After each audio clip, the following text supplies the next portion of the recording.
اپنی انگلیاں رکھی، توجہ کیجئے گا، ہاتھوں پہ انگلیاں رکھی، ایک درود پڑھیے محمد و آل محمد۔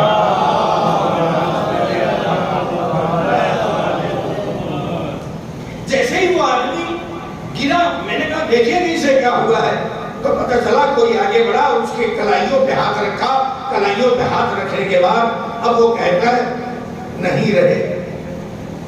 میں نے کہا یہ آپ نے کیسے کہا کہ نہیں رہے؟ میں نے کہا یہ ہاتھ کیوں بتا رہے ہیں؟ آپ نے ہاتھوں پہ اپنی صرف 2 انگلیاں رکھی تھی۔ کہا مولانا صاحب میں نے یہ انگلیاں رکھی تھی نبضوں پہ۔ میں نے کہا نبضوں سے کیا تعلق؟ کہ یہ نبض بتاتی ہے کہ دل دھڑک رہا ہے کہ نہیں۔ توجہ کیجئے گا، یہ نبض بتاتی ہے کہ دل دھڑک رہا ہے کہ نہیں۔ میں نے کہا نبضوں کی دل کی دھڑکن سے کیا تعلق؟ کہا اس لیے کہ نبض بتاتی ہے کہ دل دھڑک رہا ہے کہ نہیں۔ میں نے کہا دل کی دھڑکن کا کس سے تعلق؟ کہا دل کی دھڑکن کا تعلق ہے خون سے۔ جب تک خون میں گرمی رہتی ہے تب تک دل دھڑکتا رہتا ہے۔ توجہ کیجئے گا، میں نے کہا ہوا کیا؟ کہ اس کی وقتی طور سے اگر دل کی دھڑکن رک رہی ہے، اسے پھر سے دھڑکن کو جاری رکھا جا سکتا ہے۔ میں نے کہا جاری کیسے رکھا جا سکتا ہے؟ کہ جب دل کی دھڑکنیں اگر سکتے کی بنیاد پہ یا لفظوں کو بدل کے میں آپ کے سامنے کہوں اٹیک کے بنیاد پہ اگر دھڑکنیں رک جائیں تو انہیں پھر سے چلایا جا سکتا ہے۔ میں نے کہا کیسے چلایا جا سکتا ہے؟ کہ ایک کوشش انسان کرے، ہو سکتا ہے کہ اس سے یہ دھڑکن جاری ہو جائے۔ میں نے کہا یہ دھڑکن جاری کیسے ہو سکتی ہے؟ کہ اس کے سینے پر پریشر دیا جائے۔ توجہ کیجئے گا، سینے پہ پریشر دیا جائے۔ آخر سینے پہ پریشر دیا جائے گا تو کیسے دیا جائے گا؟ کہ ہتھیلیوں کے ذریعے سے دیا جائے گا۔ میں نے کہا ہتھیلیوں کے پریشر سے کیا ہوگا؟ کہ ہتھیلیوں کا جتنا پریشر پڑے گا دھڑکنوں کے پھر سے جاری ہونے کا امکان پایا جاتا ہے۔ میں نے کہا اللہ حسین نے ہمیں مرنے نہیں دیا، ماتم اپنا دیا تاکہ ہماری دھڑکنیں رکنے نہ پائے۔ جو کیجئے گا، میں ایسے ہی ویسے ہی دھڑکن کی اپنی خیالی باتیں نہیں کر رہا ہوں۔ اب سنیے روایت کے الفاظ ہیں، روایت کے الفاظ ہیں امام حسین علیہ السلام کی 3 قبریں ہیں۔ کتنی قبریں؟ 3 قبریں۔ ایک اصل قبر ہے جو کربلا معلی میں ہے، توجہ کیجئے گا، ایک اصلی قبر ہے جو کربلا معلی میں ہے۔ دوسری قبر جو بنائی ہے پروردگار عالم نے وہ آسمان پر، جو وہ ملائکہ اور مقربین جو آسمانوں پر ہیں ان کے لیے زیارتگاہ بنائی ہے۔ توجہ کیجئے گا، تیسری قبر جو اللہ نے امام حسین علیہ السلام کی بنائی ہے وہ مومنین کے دلوں میں بنائی ہے۔ جب یہ روایت کے الفاظ ہیں، تیسری قبر جو بنائی ہے وہ کہاں بنائی ہے؟ مومنین کے دلوں میں بنائی ہے۔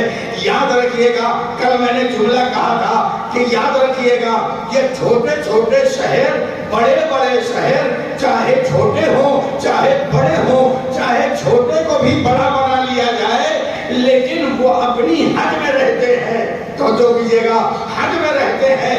کربلا حدوں میں اس لیے نہیں رہ سکتی کہ کربلا زمین کا حصہ نہیں ہے، کربلا زمین کا حصہ ہے۔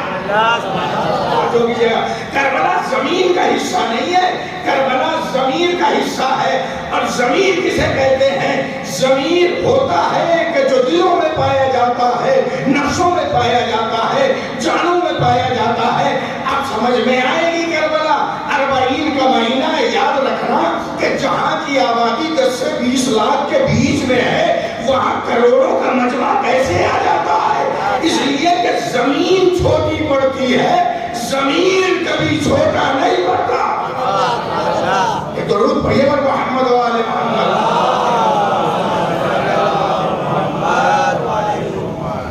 کربلا کو محدود ایک زمین نہ سمجھئے گا، اور یاد رکھیے گا یہ حرارت جو ہے، یہ گرمی، یہ ہمارے اندر کرتی کیا ہے؟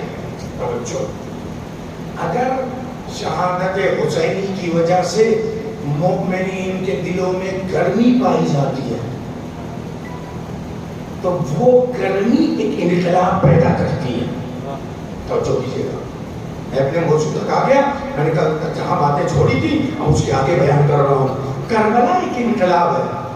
انقلاب کسے کہتے ہیں؟ انقلاب کہتے ہیں تبدیلی کو.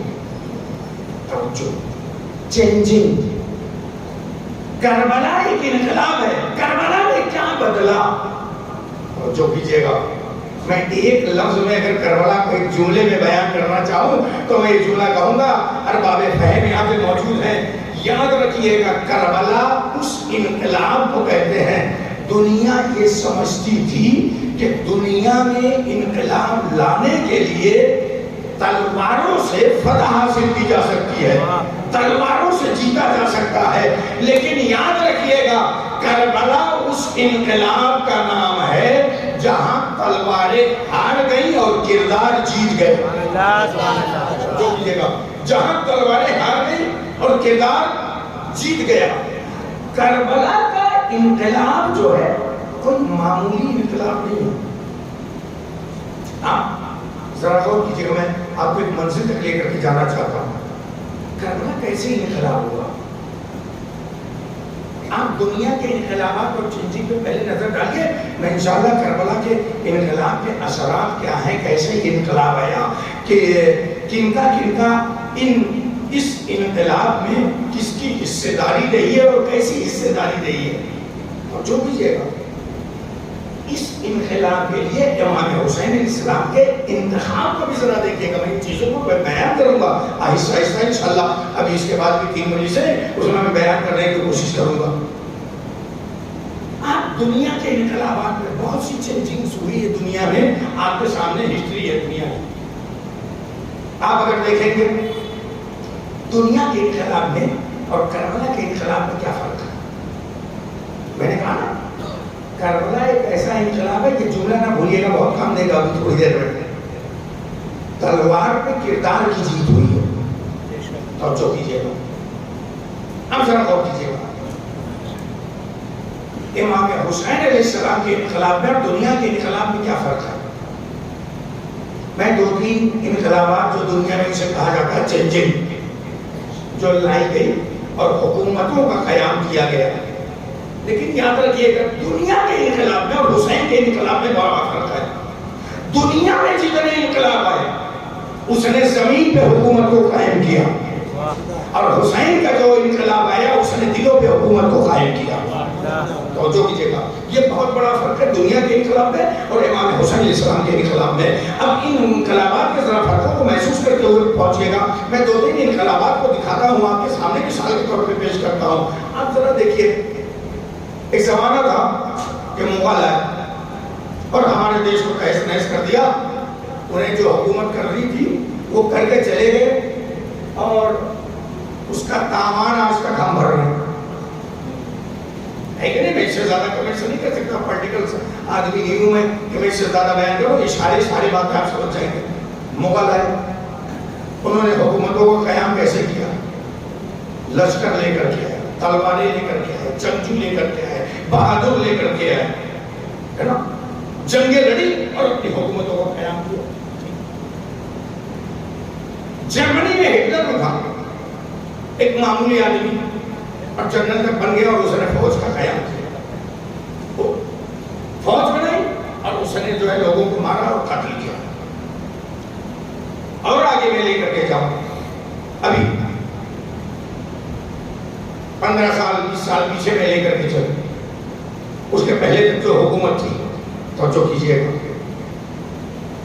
صدام, اس نے حکومت بنائی. کیسے بنائی لوگوں نے حکومت کا قیام کیسے کیا؟ آخر چینجنگ تو لے کر کے آئے, اسے بھی تو ایک انقلاب کہا جائے گا. دنیا کے انقلاب میں گزشتہ حاکم کو ہٹا کر کے خود حاکم بن جانا. لیکن جتنے بھی یہ چینجنگز آپ دنیا کے دیکھیں گے, جو بڑے بڑے انقلابات آ رہے ہیں, ان میں ایک چیز کامن دیکھیں گے کہ سب کے اندر پائی جاتی ہے. وہ کامن چیز کیا ہے؟ کامن یہ تھی کہ حکومت بنانا ہے, لیکن دنیا کے انقلابات کا نعرہ یہ تھا حکومت کے قیام کے لیے. دنیا کے تمام انقلابوں کا ایک مشترکہ نعرہ تھا, وہ نعرہ یہ تھا حکومت کرو، مارو حکومت کرو، مارو حکومت کرو۔ حسین نے اس انقلاب کے نعروں کو بالکل چینج کر دیا۔ اب وہ دنیا کی حکومت کے قیام کا نعرہ ہے کہ مارو اور حکومت کرو۔ حسین دنیا کے انقلاب کا رخ بدل دیتے، مرو اور حکومت کرو۔ جو کیجئے گا، مرو اور حکومت کرو۔ یعنی امام نے کیا فرمایا؟ میں نے اپنی جانب سے نہیں کہہ دیا، یہ خطابت کا کوئی جملہ نہیں ہے، میں اب امام کا جملہ کوٹ کر دوں، آپ میری بات کو دلیل کے طور پہ یاد رکھیے گا۔ امام فرماتے ہیں، کون سا وہ جملہ؟ امام نے کہا ان الدعی وابن الدعی قد رکض بین الثنتین۔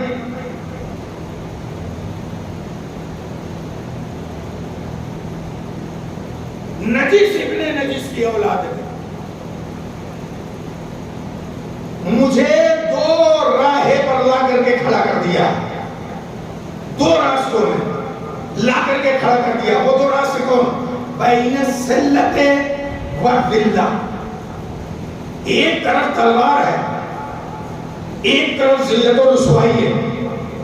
اس کے بعد امام کہتے ہیں ہیہات من الذلہ، ذلت تو ہم سے بہت دور دور ہے، توجہ کیجئے گا، ذلت تو ہم سے بہت دور دور ہے۔ امام نے اس کے بعد ایک جملہ اور ارشاد فرمایا، انی لا اری الموت الا سعادہ والحیات مع الظالمین الا برما۔ توجہ کیجئے گا، اب امام کا قسم خدا ہے کہ یہ جملہ اپنی اچھی زندگی گزارنے کے لیے اور حالات حاضرہ پہ نظر رکھتے ہوئے اگر آپ غور کیجئے گا، امام کیا فرما رہے ہیں؟ کہہ رہے ہیں کہ دیکھو یاد رکھنا، اگر تمہاری زندگی میں دو راستے نظر آئے، تم کسی ایسے دو راہے پہ جا کر کھڑے ہو جاؤ کہ ایک طرف موت دکھائی دے رہی ہو، ایک طرف ذلت دکھائی دے رہی ہو، تو ذلت کو چھوڑ دینا، موت کو گلے لگا لینا۔ اب امام فرما رہے ہیں انی لا اری الموت الا سعادہ، میں موت کو سوائے کامیابی کے کچھ نہیں سمجھتا۔ توجہ کیجئے گا، میں موت کو سوائے کامیابی کے اور خوشبختی کے کچھ نہیں سمجھتا، میں موت کو سوائے کامیابی اور خوشبختی کو کچھ نہیں سمجھتا، والحیات مع الظالمین الا برما، اور میں زندگی کو، ایسی زندگی کو جو ظالموں کے ساتھ گزاری جائے، اسے سوائے ننگوار کے اور ذلت کے میں کچھ نہیں سمجھتا۔ جو کیجئے گا، آپ نے غور نہیں کیا، امام کہہ رہے ہیں انی لا اری الموت الا سعادہ، میں موت کو کامیابی، خوشبختی، سعادت کے علاوہ کچھ نہیں سمجھتا۔ اب امام کے اس قول کو ذرا اس جملے سے ملائیے جس میں امام نے بتایا تھا کہ دو راہے پر اگر کھڑے ہو جاؤ، ایک طرف موت کھڑی ہو، تلواریں ہوں، اور ایک طرف ذلت ہو۔ توجہ کیجئے گا، تو امام نے کہا ایسے راستے پہ جب کھڑے ہو جانا تو ظالموں کے ساتھ زندگی گزارنے سے بہتر یہ ہے کہ تم موت کو گلے لگا دو۔ اگر دنیا کو آج سمجھنا ہے کہ سچا حسینی کیسے بنا جاتا ہے، دنیا ظلم ایک طرف، منافق، کافر، یہودی، عیسائی سب مل کر کے سارے ظالم ایک طرف کھڑے ہو جائیں اور ایک سید حسینی اکیلا ایک طرف کھڑا رہ جائے، سبحان اللہ۔ جو کیجئے گا، حالات حضرات ذرا غور کیجئے گا، آخر سید نے بنکر میں نہ جا کر کے دنیا کو پیغام کیا دیا؟ کہا ہیہات من الذلہ، ذلت ہم سے دور ہے، اس لیے کہ ظالم کے سامنے ہم سر کو جھکانا تو پسند نہیں کرتے، سر کو کٹانا پسند کرتے ہیں۔ درود پڑھیے پر محمد وعلیہ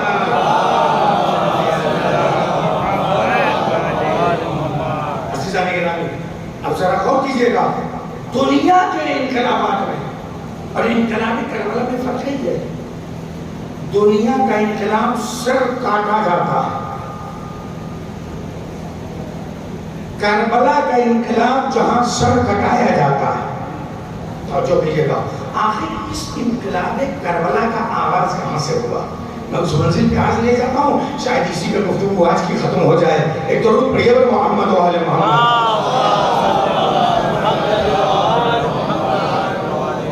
میں سوچتا ہوں کہ اب لوگوں کو میں بار بار روز زحمت کیوں دوں کہ آگے بڑھیں۔ میں سوچتا ہوں 2-4 جوان میرے پاس آ جائیں، میں تھوڑی دیر کے لیے اتر جاؤں، ممبر تو آگے ہی کر کے آ جائے، میں ہی آگے بڑھ جاؤں. اچھا آپ لوگ خدا سلامت رکھے. صلوات پڑھیے محمد والے محمد. ایک اور درود پڑھیے آپ سب اپنی سلامتی کے لیے.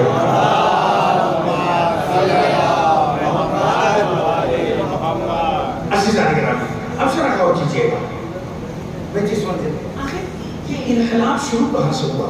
امام حسین اسلامی انقلاب کہاں سے شروع کیا؟ کیوں شروع کیا؟ یہ انقلاب اس وقت شروع ہوا، امام حسن علیہ السلام نے ایک صلح کی تھی، ہے نا؟ میں ادھر نہیں جاؤں گا، اس کی تفصیل میں نہیں جاؤں گا، 2 منٹ کے اندر میں اپنی منزل پہ واپس کروں. ایک صلح کی تھی، آپ ذرا غور کیجیے گا. وہ صلح کیا تھی؟ جسے ہم صلح امام حسن علیہ السلام کے نام سے جانتے ہیں. اس میں کچھ شرطیں لکھی گئی تھی. آج کے زمانے میں نا ہم لوگ بھی کچھ مشورے مراجع کو دینے لگتے ہیں. مرجع نے ایسا کیوں کہہ دیا، انہوں نے ایسا کیوں کہہ دیا، انہوں نے ایسا کیوں کہہ دیا. یہ تاریخ مختصر سے سن لیجئے، پھر سمجھ میں آ جائے گا ہم کس منزل پہ کھڑے ہیں.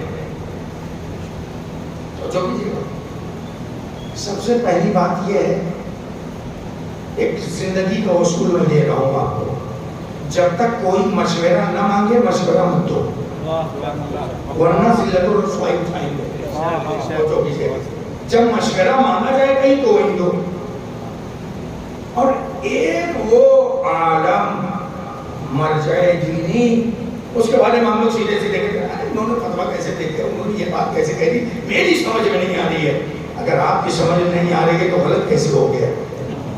یا ہم اپنی سمجھ کے بارے میں سوچیے کہ ہم شاید علم کی اس منزل پہ نہیں ہیں یا فہم کی اس منزل پہ نہیں ہیں کہ ہم اس بات کو سمجھ نہیں پا رہے.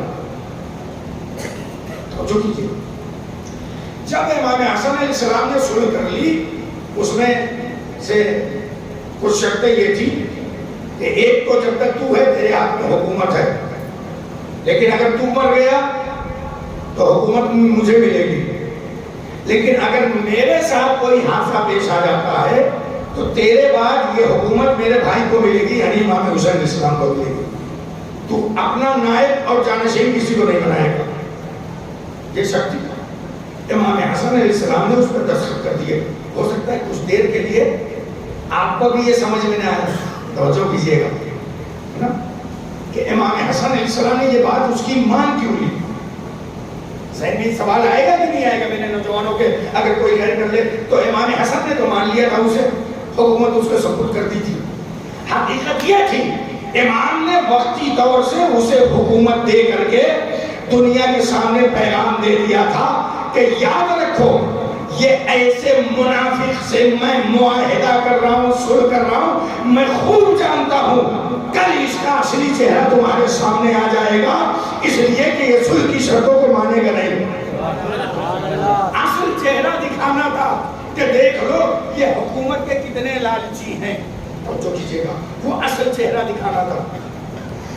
اس وقت کچھ لوگ جیسے آج کے زمانے میں کچھ لوگ بہت زیادہ مولائی ہو جاتے ہیں ہمارے درمیان سے.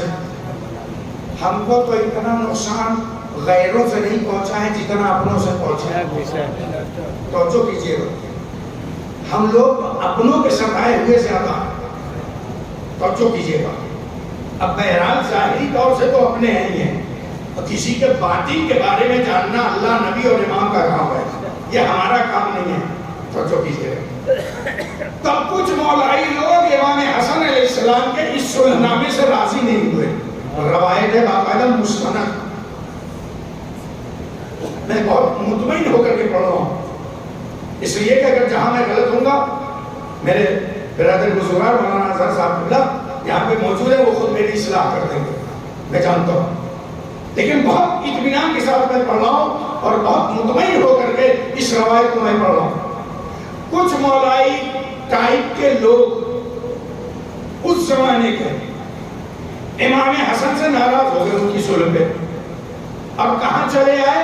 امام حسن کا ساتھ چھوڑ کر کے چلے آئے امام حسین علیہ السلام کے پاس. جب انسان اپنے آپ کو مولائی زیادہ سمجھنے لگتا ہے نا تو وقت کے امام کی بات کو بھی نہیں مانتا. جملہ کوئی معمولی جملہ نہیں ہے. وقت کے امام کی بات کو نہیں مانتا. اب وہ لوگ وہاں سے آئے, کہاں آئے؟ سرکار سید الشہداء سلام اللہ علیہ کے پاس. سرکار سید الشہداء کے پاس آئے. السلام علیکم. وعلیکم السلام. حال ہے اور خیریت ہے؟ دیکھا کیسے آنا ہوا آپ لوگوں کا؟ مولا ہم آئے ہیں آپ کو دعوت دینے کے لیے. کس چیز کی دعوت دینے کے لیے؟ توجہ توجہ جوانوں میں چاہتا ہوں توجہ. مولا میں آپ کو دعوت دینے آیا ہوں. کس چیز کی؟ کہ یہ ہمارے ساتھ اتنا بڑا لشکر ہے, ہم اس لشکر کو لے کر کے آئے ہیں اور آپ سے التجا اور گزارش کرتے ہیں آپ شام چلیے اور معاویہ کی حکومت کے خلاف جنگ کیجئے, ہم آپ کے ساتھ ہیں. کہنے لگے میرے پاس کیوں آئے؟ میرے بھائی کے پاس کیوں نہیں گئے؟ کہ ہم آپ کے بھائی کے پاس تھے لیکن انہوں نے اس سے صلح کر لی, ہم ان کی صلح پہ راضی نہیں ہیں, ہم جنگ کرنا چاہتے ہیں, تو ہماری رہبری آپ کیجئے. پہلے پیغام سن لیجئے پھر میں اپنی بات کو مکمل کرتا ہوں. امام حسن اور امام حسین السلام کون ہیں؟ امامت کے علاوہ رشتے میں سگے بھائی ہے نا.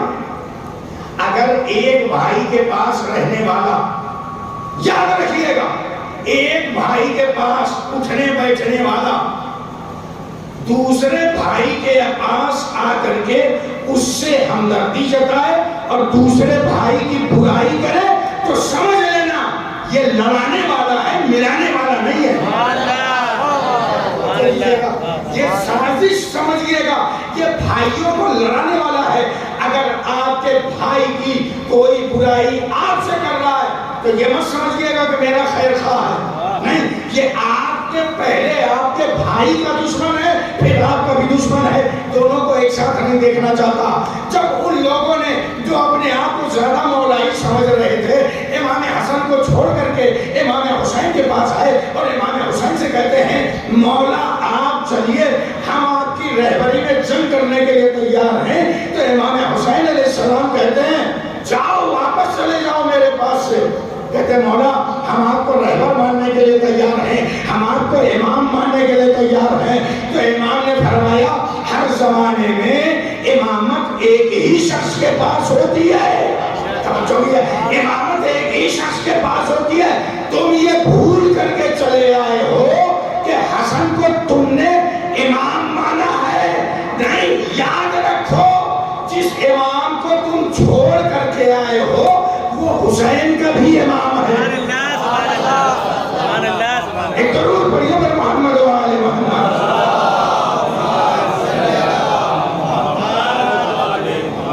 آپ نے فتنہ پہچانا, یہ لوگ خیر خواہ دین کے نہیں تھے, یہ اور جنگ کرانا چاہتے تھے, بنانا چاہتے تھے. تو اصل بات یہاں پر دب گئی. کون سا زمانہ؟ سنے امام حسن علیہ السلام کے بعد. اب امام حسن علیہ السلام کی وفات ہو گئی کب؟ سن 50 ہجری میں. اور واقعہ کربلا ہوا کب؟ کب ہوا؟ 61 ہجری میں. تقریباً 10 سال اور کچھ دن یہ ڈسٹینس ہوا نا. تو امام حسن علیہ السلام کے بعد امام حسین علیہ السلام کتنے دن کے بعد کربلا کے لیے نکلتے ہیں؟ سوال ہے, نیو جنریشن سے ہماری سوال کر سکتا ہے, ہم سے ہمارے جوانوں سے سوال کر کے پھنسا سکتا ہے. آخر امام حسین علیہ السلام 10 سال تک خاموش کیوں تھے؟ سوال ہے کہ نہیں؟ امام حسن کی شہادت کے بعد امام حسین علیہ السلام کبھی بھی قیام کر سکتے تھے.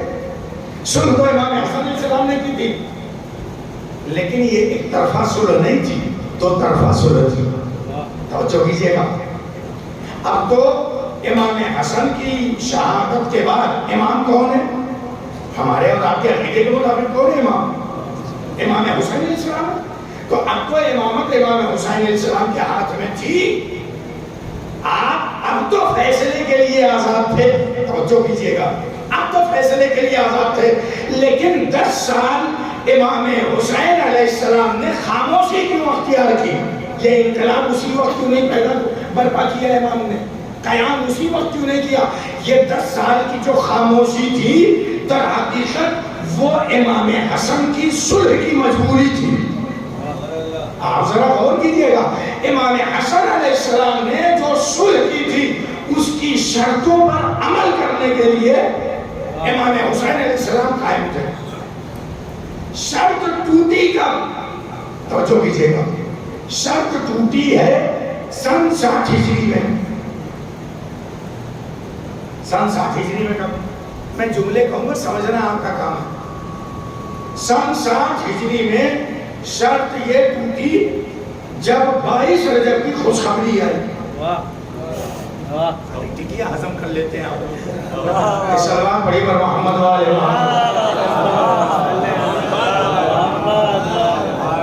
22 رجب کی خوشخبری آئی، اس خوشخبری کے نتیجے میں صلح امام حسن علیہ السلام کو توڑا گیا۔ توجہ کیجئے گا، صلح ٹوٹی، وجہ کیا تھی؟ ایک صرف یہ تھی کہ اپنے بعد کسی کو اپنا جانشین نہیں بنائے گا۔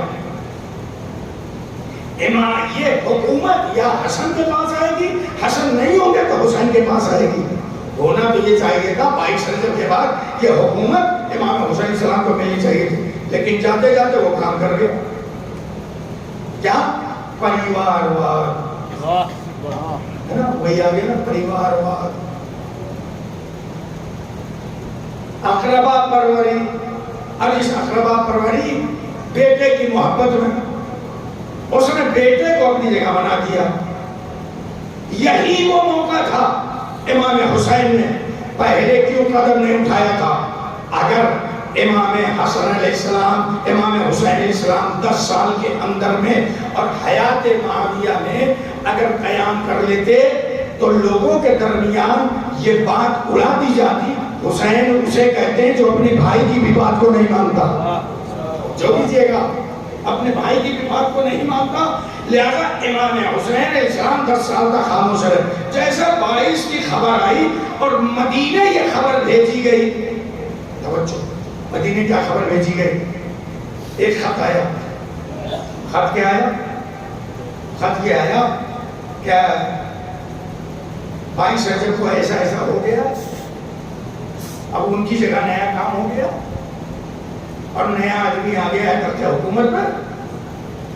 3 نام، کئی نام تھے سرکردہ شخصیتوں کے، 3 نام وہ تھے کہ جن سے بیعت ضرور لے لی جائے۔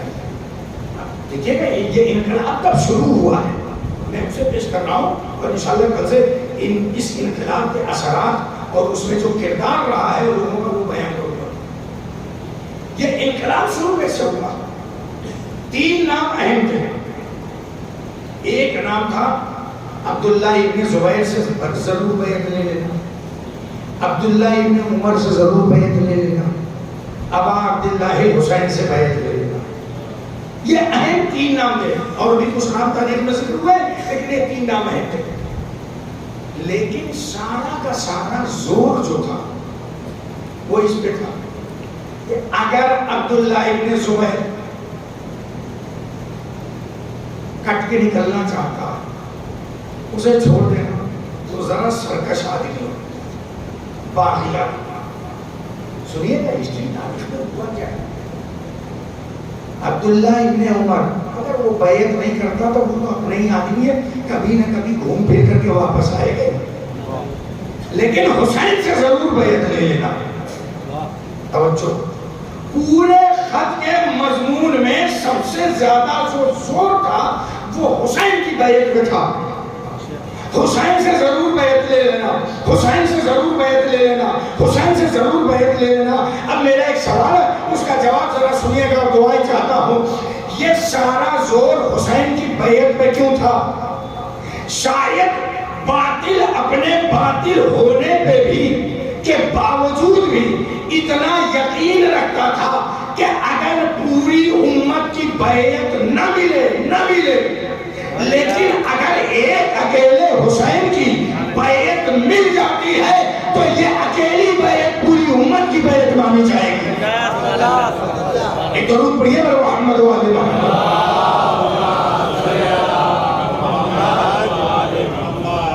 یا رب یہ خط وہاں آیا اور اس کے بعد بلایا گیا دربار میں. توجہ, امام حسین صاحب کو بلایا گیا دربار میں. دربار کس کا ہے؟ ولید ابن عقبہ کا, جو گورنر ہے مدینے کا. جانتے ہیں یہ کون ہے؟ یہ وہی ہے کہ جس نے شراب کے نشے میں صبح کی 2 کی جگہ 4 رکعت پڑھا دی. اور جب پیچھے سے لوگوں نے اعتراض کیا کہ یہ تو نے کیا کیا, یہ تو نے کیا کیا, جانتے گھوم کے کیا کہتا ہے؟ اگر کہو تو اور پڑھا دوں گا. تاریخ ہے, تاریخ کہتا کہ اور پڑھا دوں گا. یعنی اسلام اپنی مرضی کا ہو چکا تھا. اب امام حسین صاحب کو اس جملے کی ذرا آپ اس جملے کی قدر ذرا کیجئے گا کہ امام نے کتنی قیمتی بات کہی تھی کہ میں اپنے نانا کی امت کی اصلاح کے لیے نکلا ہوں.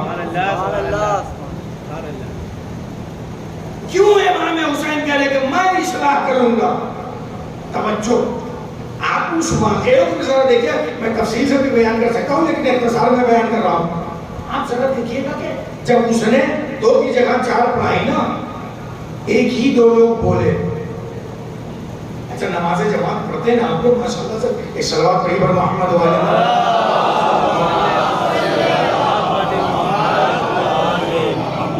میں اپنے ہی اوپر بات رکھ کے بیان کروں. میں یہاں پہ آیا, پتہ چلا کہ مولانا صاحب آج کہیں پہ گئے ہوئے ہیں. میرا درم مولانا حضرت عباس صاحب قبلہ, تو میں نماز کے لیے آیا تو منتظر کے بھائی مولانا صاحب آپ نماز پڑھا دیجیے. ٹھیک ہے, البتہ اگر میں ایسا کر جاؤں نا تو فوراً لوگ کہیں گے ان کو واپس بھیج دیجیے, نماز ہی نہیں آتی ان کو, تو مجلس کے لیے کس نے بلا لیا. توجہ, ہم کو محراب میں کھڑا کر دیا گیا کہ مولانا آج آپ امامت کر دیجیے. تو پتہ چلا کہ مغرب کی 3 رکعت نماز ہے. ٹھیک ہے, اگر 3 رکعت جیسے ہی ہو گئی پھر میں بحول اللہ کہنے لگوں تو آپ لوگ کیا کریں گے؟ آپ لوگ بھی بحول اللہ کہہ کر کے کھڑے ہو جائیں گے؟ مجھے متوجہ کرائیں گے کہ نہیں کرائیں گے؟ کیسے کرائیں گے؟ جماعت کا اصول کیا ہے؟ جماعت کا اصول ہے کہ اگر امام سے کوئی شو ہو رہا ہے, اپنے محل سے آگے امام پڑھ رہا ہے, تو پیچھے کے ماموم کا حق یہ بنتا ہے کہ وہ کیا کہے. اب وہاں پہ السلام السلام, یعنی تیسری رکعت سے اگر میں کھڑا ہونے لگوں یا تیسری رکعت کے بعد میں بحول اللہ کہنے لگوں تو الحمدللہ کہے گا, یاد رہے گا. آج 1400 سال کے بعد نماز جماعت کا قانون ہمیں آپ کو پتا ہے. 1400 سال کے بعد جماعت میں شامل رہنے کا, نماز جماعت پڑھنے کا قانون, قاعدہ, نظام ہمیں پتا ہے. ابھی پیغمبر کو گئے ہوئے کتنے دن ہوئے تھے؟ 40 برس بھی نہ ہوئے تھے. لوگ جماعت کے قانون کو بھول گئے تھے. روایت میں یہ ملتا ہے اس نے 4 پڑھائی اور سب نے پڑھ لیا. کسی نے اسے نہ ٹوکا کہ 2 کے بعد اب تیسری نہیں ہے, السلام علیکم کہہ دے. توجہ کیجئے گا, کسی کا نہ ٹوکنا. یعنی یہ بات دلیل ہے لوگوں کے درمیان وقت کے حاکم کا اتنا خوف تھا اپنی مرضی کا چاہے جیسے دین چلائے. حسین مرضی کے دین کو ختم کر کے نانا کے دین کو رائج کرنا چاہتے تھے. اسی لیے حسین نے کہا میں اپنے نانا اور اپنے بابا کی سیرت کو زندہ رکھنا چاہتا ہوں.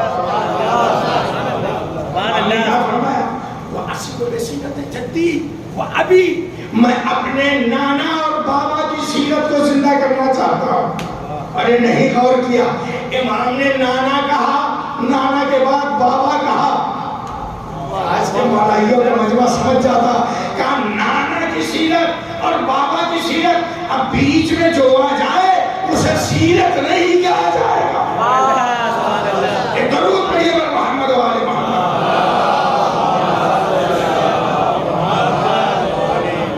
تو دربار بڑی امام کو بلائے گا, جلدی جلدی باتوں کو ختم کروں, نہ کل کی طرف پھر 1 گھنٹے کی ہو جائے گی. میں نے چاہتا کہ 1 گھنٹے گفتگو کروں, لیکن آپ کے سامنے میں اس بات کو مکمل کرنا چاہتا ہوں. ولید کے دربار میں امام حسین علیہ السلام کے مسائل میں آپ لوگوں نے سنا, بی بی زینب نے کہا تنہا نہیں جانے دوں گی نا, ابھی میں مسائل میں نہیں. جب تک کہ شام سے چلے ہیں دربار میں جب گئے ہیں نا, قاسم و اکبر و محمد یہ سب موجود تھے. آگے آگے سرکار سید الشہداء, داہنی طرف سرکار باب الحوائج, بائیں جانب جناب مسلم ابن عقیل. آپ ذرا غور کیجئے, امام حسین علیہ السلام نے اپنے 2 مضبوط بازوؤں کو ساتھ میں لیا. جناب مسلم ابن عقیل کی فضیلت کو ذرا سمجھے گا, تو میں وہ تو گنجائش نہیں کہ میں ان کے فضائل کی جانب جاؤں. پہنچے دربار میں, کیا آئیے خط آئے گا, امام نے پڑھا. امام نے کہا انا للہ و انا الیہ راجعون.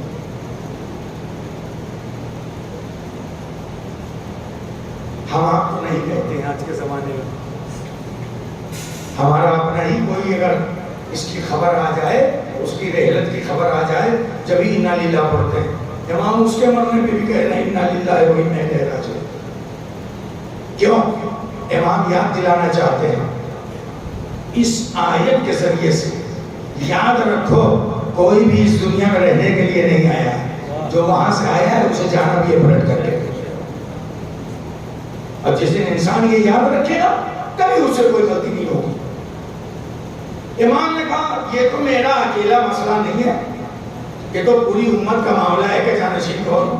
تو ایسا ہے صبح کا انتظار کرو, اور صبح ہو تو اس وقت لوگوں کو اکٹھا کرو, بلاؤ مسجد میں, سب کے سامنے اس معاملے کو پیش کیا جائے. امام نے یہ نہیں کہا کہ میں اسے خلیفہ نہیں مانتا.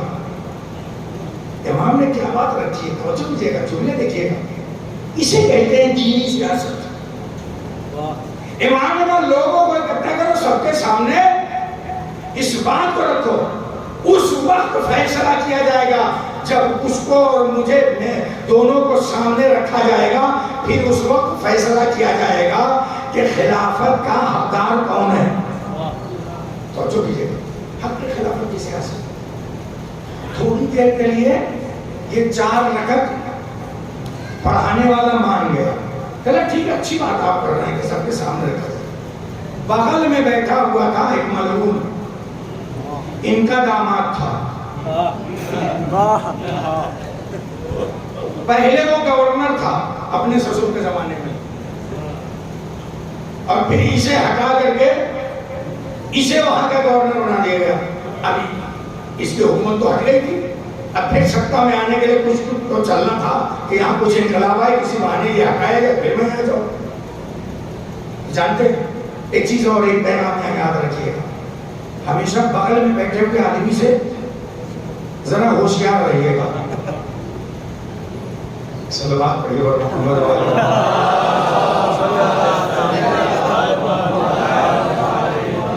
اکثر اس وقت دیکھا ہوگا کہ 2 آدمی میں جھگڑا ہو گیا, کون سے بغل والے کی میں بات کر رہا ہوں سنیے گا. 2 آدمی میں جھگڑا ہو گیا, کچھ لوگ صلح کرانے کے لیے جاتے ہیں, اتفاق یہ ہوتا ہے دونوں تیار ہو جاتے ہیں ہاتھ ملانے کے لیے. اس کے پہلے کہ ہاتھ ملایا جائے بغل میں کوئی ایسا نکل آتا ہے جو کان میں کچھ نہ کچھ پھونک دیتا ہے, بنا معاملہ بگڑ جاتا ہے. ایسے لوگوں سے میں کہتا ہوں, ایسے کان پھونکوں سے ذرا ہوشیار رہیے گا کہ وہ آپ کا ہمدرد ہے یا درد ہے. توجہ کیجیے گا, یہ سمجھنے کی کوشش کیجیے. مروان نے کہا تم نے انہیں جانے دیا, اگر یہ ہاتھ سے ابھی نکل گئے تو پھر ہاتھ نہیں آئیں گے, ابھی ان سے بیعت مانگو, اگر یہ بیعت کر لیتے تو ٹھیک, نہیں کرتے تو یہیں ان کی گردن جدا کر دو. امام حسین علیہ السلام جا رہے تھے, دروازے کے پاس پہنچ چکے تھے, اس کی بات کو امام نے سن لیا اور وہاں سے پلٹتے ہیں, کہتا ہے اے مروان تو کسے قتل کی دھمکی دے رہا ہے؟ توجہ کیجئے، تو جانتا ہے کہ میں کون ہوں اور جس کی بیعت مانگی جا رہی ہے وہ کون ہے؟ توجہ۔ اب امام نے وہاں خطبہ دینا شروع کیا۔ امام کہتے ہیں سن میں کون ہوں اور جس کی بیعت تو طلب کر رہا ہے وہ کون ہے؟ امام کہتے ہیں اِنَّا اہل بیت النبوہ ومعدن الرسالہ ومختلف الملائکہ ومحبت الرحمہ۔ اور اس کے بعد امام آگے بڑھتے ہیں، دو جملے اور کہتے ہیں بنا فتح اللہ و بنا یختم وَإِنَّا يَزِيد رَجُلٌ فَاسِق مُعْلِنٌ بِالْفِسْقِ شَارِبُ الْخَمْرِ۔ اور اس کے بعد امام اور کچھ باتیں کہتے ہیں، اس کے بعد کہتے ہیں مِثْلِي لَا يُبَايُ مِثْلَهُ۔ توجہ کیجئے گا، اب امام کے جملوں کی ذرا چاشنی دیکھیے گا کہ امام کیا بیان فرما رہے ہیں۔ امام کہہ رہے ہیں اِنَّا أَهْلُ بَيْتِ النُّبُوَّةِ، ہم اہل بیت نبوت ہیں۔ امام نے نہیں کہا میں اہل بیت نبوت ہوں، امام نے کہا ہم اہل بیت نبوت ہیں۔ ابھی آپ نے چاشنی محسوس نہیں کی امام کے جملے کی۔ عربی زبان کی چاشنی ہے سنگلر اور پلورل، واحد اور جمع۔ سنگلر ایک کے لیے، دو کے لیے اور دو سے زیادہ کے لیے، ہے نا؟ عربی زبان میں سنسکرت کی طرح ہے، ایک وچن، دو وچن، بہو وچن۔ توجہ کیجئے، اردو اور انگریزی میں واحد اور جمع ہے، بیچ کے لیے کچھ نہیں۔ عربی زبان میں واحد تثنیہ جمع۔ عربی زبان میں اگر آپ دیکھیے اگر نبی کہا جاتا ہے تو اس سے مراد ایک نبی ہوتا ہے، لیکن اگر نبوت کا لفظ آ جائے تو ایک تک بات نہیں رہتی ہے بلکہ 1,24,000 تک بات پہنچتی ہے۔ کاش کہ میں سمجھا لے جاتا اور آپ سمجھ لے جاتے۔ امام نے جب اپنا تعارف کرایا یہ نہیں کہا اِنَّا أَهْلُ بَيْتِ النَّبِي، ہم نبی کے اہل بیت ہیں، نہیں، امام نے کہا اِنَّا أَهْلُ بَيْتِ النُّبُوَّةِ، ہم نبوت کے اہل بیت ہیں، یعنی صرف محمد کے اہل بیت نہ سمجھنا، ہم آدم کے بھی اہل بیت ہیں، نوح کے بھی اہل بیت ہیں، ابراہیم کے بھی اہل بیت ہیں، موسیٰ کے بھی اہل بیت ہیں، عیسیٰ کے بھی اہل بیت ہیں۔ اگر یقین نہ ہوتا ہو تو زیارت وارثہ پڑھ لینا، آدم کے وارث تم پر سلام، نوح کے وارث تم پر سلام، موسیٰ کے وارث تم پر سلام، عیسیٰ کے وارث تم پر سلام، محمد مصطفیٰ کے وارث تم پر سلام۔ ایک درود پڑھیے بر محمد و آل محمد۔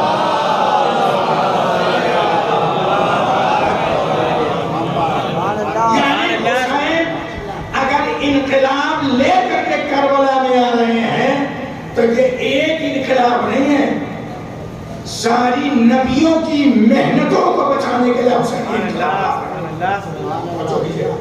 اس کا فرماتے ہیں اِنَّا أَهْلَ بَيْتِ النُّبُوَّةِ وَمَعْدَنُ الرِّسَالَةِ، معدن کہتے ہیں کھان،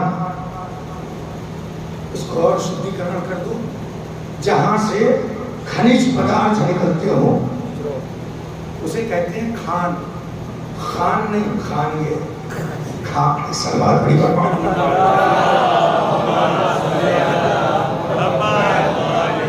کچھ باتیں ایسی ہوتی ہیں کہ تاکہ جو لوگ ڈیپر دے رہے ہیں ان کو جگہ جا سکے کہ سلوات پڑھی بر محمد والے۔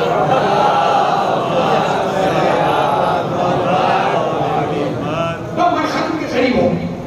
معدن الرسالہ، یہاں بھی وہی ہے کام ہے، واحد اور جمع والا۔ یہ نہیں کہا ہم وہ ہیں کہ جہاں سے رسول نکلتا، نہیں، کہاں رسالت نکلتی ہے۔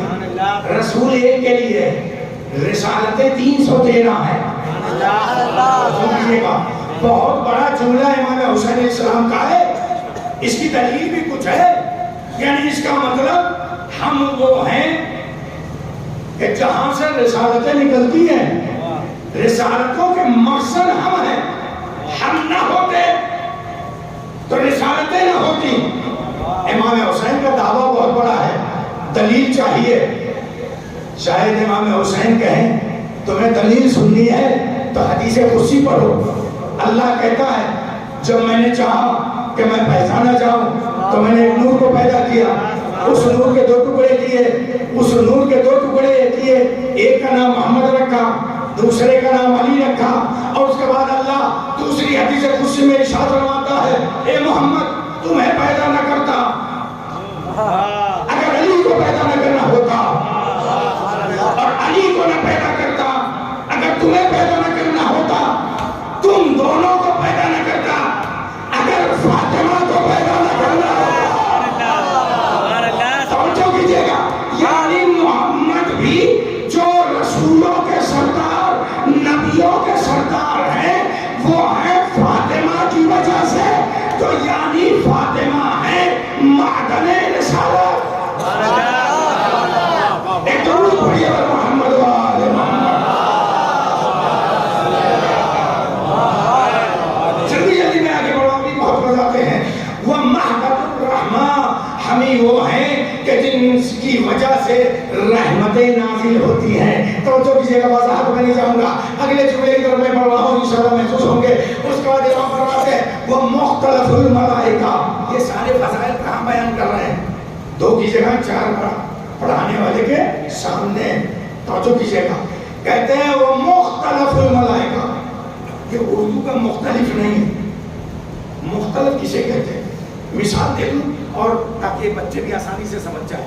مختلف الملائکہ، پتہ چلا میرے پاس یہاں سے فون گیا کہ مولانا صاحب ایک سفر سے 5 سفر تک مجھے مجلس پڑھ گئے، تو میں نے کہا چاہیے بتائیے آپ کے مجلسوں کو وقت کیا ہے؟ تو مجھے بتایا گیا رات میں 9 بجے کے بعد شروع ہوتی ہے، انشاءاللہ 9:30 سے 10 کے درمیان میں کبھی بھی آپ کو ممبر مل سکتا۔ تو میں نے کہا آپ ٹکٹ نہ کرائیے گا، میں خود آ جاؤں گا۔ اچھا ٹھیک ہے۔ ایک دن پہلے فون کیا مولانا صاحب چلے یا چلے بھائی 15-16 گھنٹے کا رن ہے، اب تو نکل آنا چاہیے۔ میں نے کہا اتنی جلدی ہم آ کر کے کیا کریں گے، ابھی 29 تاریخ ہے، رات کی مجلس پڑھوں گا، کل پہلی سفر ہے، دن کی مجلس پڑھوں گا، نوچندی ہے اس کی مجلس پڑھوں گا، یہاں سے شام کو 3 بجے نکلوں گا۔ تو سامنے والے نے کہا، ڈاکٹر صاحب نے مجھ سے کہا مولانا صاحب بھوپال اور جونپور آس پاس نہیں ہے، آپ مولانا ہوں گے، مولا نہیں ہے کہ تیوں لفظ کر کے چلے گئے، مولا نہیں ہے۔ اچھا جب سے مولانا میں بھی میں کہتا ہوں، اس بات کو مانتا ہوں، مولانا کا مطلب ہے کہ مولانا ہم مولانا ہیں، یہ ہماری بالکل اردو زبان میں ہو گیا، یاد رکھیے گا۔ تو ہم نے کہا کہ آپ ہی آ جائیں گے، تو ڈاکٹر صاحب نے کہا مولانا اتنی جلدی کیسے آپ پہنچ جائیں گے، اتنا نزدیک نہیں ہے، ڈسٹینس بہت زیادہ ہے، دوری بہت زیادہ ہے۔ میں نے کہا کہ میں نے اپنے یہاں سے جونپور سے ایک چارٹر پلین بک کر لیا ہے، آپ اس کی فکر نہ کیجیے گا، اس کا بھی خرچہ میرے ذمہ ہے، میں سیدھے گراؤنڈ میں آ کر کے اتروں گا، 1-1.5 گھنٹے میں پہنچ جاؤں گا۔ پہلے مولانا صاحب کیا چاہتے ہیں ہماری بستی اجڑ جائے؟ میں نے کہا کیوں، کیا ہوا؟ کہا مولانا صاحب آپ کے ہاں پورٹ ہوگا، ایئرپورٹ ہوگا، آپ وہاں سے اوپر کر کے چلے تو آئیں گے، گراؤنڈ میں ایئرپورٹ نہیں ہے۔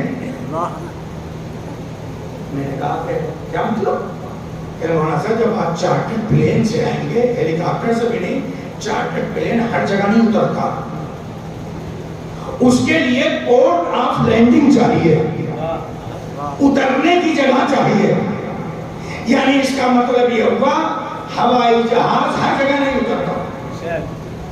عربی زبان میں مختلف کہتے ہیں پورٹ آف لینڈنگ، اترنے کی جگہ۔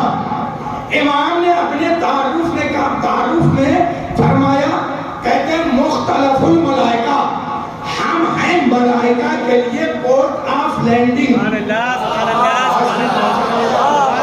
ہیں ملائکہ کے لیے اترنے کی جگہ۔ یعنی اگر ہم نہ ہوں تو ملائکہ کو اترنے کے لیے جگہ نہ ملے۔ میں نے کہا مولا بہت بڑی بات آپ نے کہہ دی، آپ یہ بتائیے کہ اگر آپ پورٹ آف لینڈنگ ہیں، اترنے کی جگہ ہیں ملائکہ کے لیے، تو اس کا بھی ثبوت چاہیے۔ کتنا میں ثبوت دوں؟ میں نے بچپن سے لے کر کے ابھی تک دیکھتے چلے جاؤ، روٹیاں مانگنے کے لیے کس کے دروازے پہ آئے؟ جھولا جھلانے کے لیے۔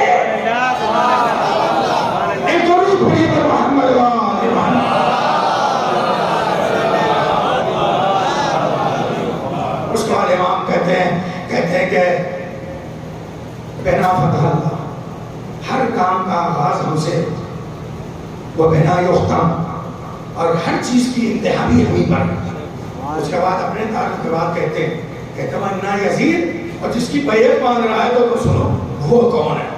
ان یزید رجل فاسق، فاسق آدمی، شارب الخمر، پکا پیکڑ ہے۔ یزید کی صفت بیان کی ہے امام نے، توجہ، یزید کی ایک صفت بیان کی ہے، کیا بیان کی ہے؟ شارب الخمر۔ اب شراب پینے والے اپنے بارے میں سوچیں کہ ان کا تعلق کس خیمے سے ہے، خیمہ حسینی سے ہے یا خیمہ یزیدی سے ہے؟ اگر کوئی شرابی ہے تو حسینی خیمے میں نہیں کھڑا ہو سکتا۔ اور اس کے بعد امام آگے بڑھتے ہیں، دامن مختلف گنجائش نہیں کہ میں آج وضاحت کر سکوں، تو یاد رکھیے گا یہ انقلاب کی پہلی چنگاری تھی کہ انقلاب شروع کہاں سے ہوا؟ امام نے کہا مثلی لا یبایع مثلی، مجھ جیسا یزید جیسے کی بیعت نہیں کرے گا۔ یہ امام کا جملہ بس اتنا ہی نہیں ہے کہ میں اس کے ہاتھ پہ ہاتھ نہیں رکھوں گا، امام نے قانون لکھ دیا جس کے اندر حسین جیسی صفت ہو جائے گی وہ ہر زمانے کے یزید کے سامنے دیکھا کہ خالی بچہ لے کر کے بوتل گیا تھا، اس نے ٹوٹی بھی کھولی اور اس کے نیچے اس نے بوتل کو بھی رکھا، کچھ دیر تک پانی گرتا بھی رہا، لیکن میرے پاس بوتل آئی تو اس میں ایک قطرہ بھی پانی نہیں تھا۔ وجہ کیا ہے؟ وجہ یہ ہے کہ اس کا ڈھکن نہیں کھلا تھا۔ اس بوتل میں پانی کیوں نہیں گیا؟ اس لیے کہ اس کا ڈھکن نہیں کھلا۔ یاد رکھیے گا ہم بھی کسی نہ کسی مقام پہ ایسے ہی ہیں، شاید جب مجلسوں میں آتے ہیں تو ہمارے دل کے اوپر غیبت کا ڈھکن، حسد کا ڈھکن، جلن کا ڈھکن، برائیوں کا ڈھکن، گناہوں کا ڈھکن یہ لگا ہوتا ہے۔ جب مجلسوں میں آؤ یہ سارے ڈھکن کھول کر کے باہر رکھ کر کے آؤ تاکہ اچھی باتوں کا پانی تمہارے دلوں کی گہرائیوں تک اتر سکے۔